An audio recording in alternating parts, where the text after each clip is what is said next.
Hello my lovely audience, welcome to my another blog. আসসালামু আলাইকুম, আমি রূপম। আশা করি সকালে ভালো আছেন। আপনাদের সকলের দোয়ায় আল্লাহর রহমতে আমিও ভালো আছি। তো আজকে চলে আসলাম আমার নতুন একটা ভিডিও নিয়ে। ভিডিওটা হচ্ছে আমি আমার বন্ধুদেরকে নিয়ে একটা জায়গায় ঘুরতে যাচ্ছি। সেটা হচ্ছে আমার ফেনী জেলার মধ্যে অন্যতম একটা জায়গা, যেটা খুব জনপ্রিয় একটা জায়গা। সেটা হচ্ছে ফেনী বিজয় সিংহ দিঘির পাড়, যেটা আমার ফেনী জেলার অডিয়েন্সরা খুব ভালো করে চিনবে।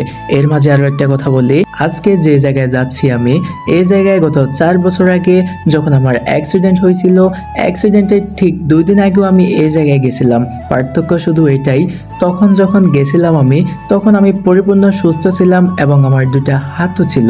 কিন্তু আজকে যখন যাচ্ছি আমি 4 বছর পর, শুধু 2টা হাত সাথে নিয়ে যাচ্ছি না। আসলে মানে কি বলবো আর। আচ্ছা যাই হোক, তো প্রাকৃতিক সৌন্দর্য অনুভব করতে করতে, চারিদিকের দৃশ্য দেখতে দেখতে আমরা অলরেডি চলে আসলাম আমাদের গন্তব্যে, ফেনী বিজয় সিংহ দিঘির পাড়ে।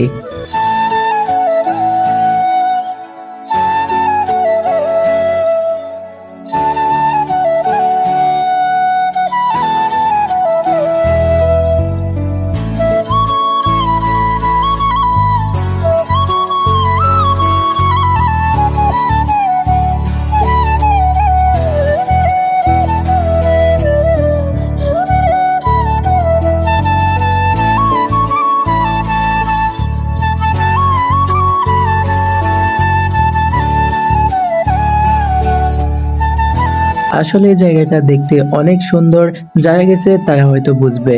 প্রাকৃতিক দৃশ্য অনেক সুন্দর। আর আমি যখন গেছিলাম তখন কিন্তু অনেক রোদ, তার মানে অনেক গরম পড়তেছিল।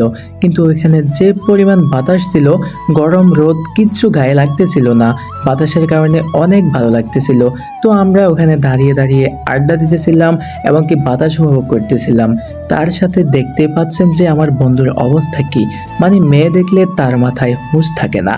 ও দেখতে কিন্তু মাশাল্লাহ অনেক সুন্দর, যেখানে মেয়েরা তার দিকে তাকিয়ে থাকার কথা, সে কেন উল্টো তাকিয়ে থাকে আমি এটাই বুঝি না।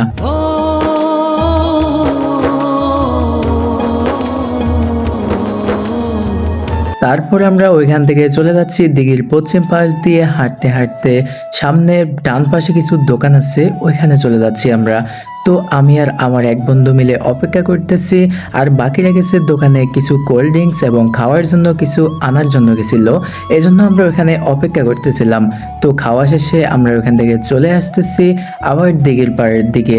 আসলে ওখানে এত পরিমাণ বাতাস, কি আর বলবো, এত ভালো লাগতেছিল।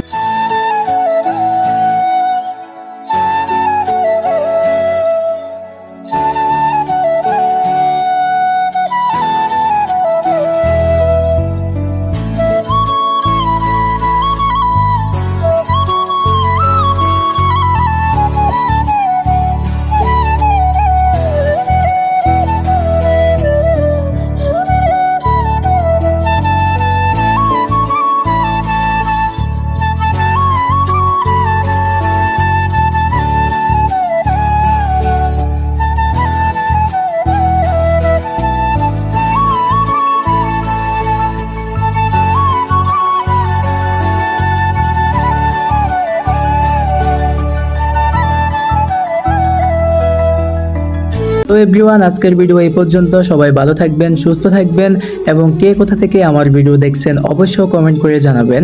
আরেকটা কথা, ভিডিওটা অনেক আগে শ্যুট করা ছিল, এডিটের কাজের কারণে আপলোড দিতে পারি নাই, আজকে দিলাম। তো আল্লাহ হাফেজ, আসসালামু আলাইকুম।